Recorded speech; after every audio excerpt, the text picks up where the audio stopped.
Sampurasun non urang Sunda kumaha damang.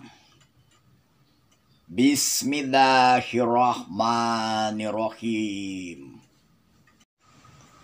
Wangsit Siliwangi ngeunaan ciri-ciri Imam Mahdi Ratu Adil anu bakal mimpin bangsa sareng negara. Imahna diberi leuwih, pantona batu satangtung, hateupna ku handeulem, bilikna ku hanjuang, budak angon. Ari nu diangonna lain kebo atawa embe, lain kuda atawa sapi. Tapi anu diangonna tutunggul rejeng kalakai.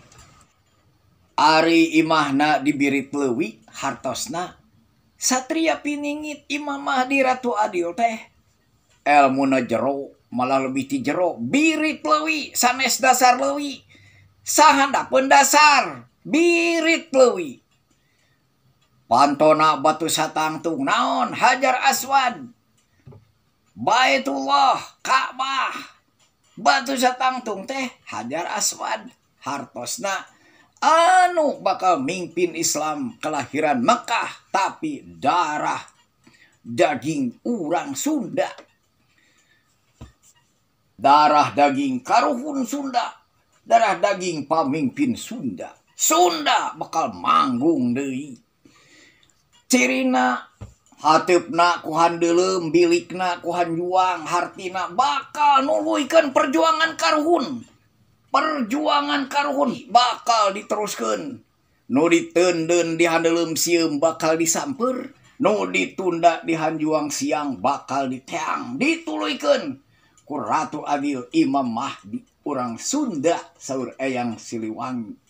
Budak angon hartina ngangon umat, ngangon masyarakat, ngangon bangsa, tur nagara, nasional, internasional, ngangon umum, ngangon masyarakat. Aru diangona tutunggul rejeng kalakai. Tutunggul teh nyaeta ahli waris perjuangan, ahli waris sejarah.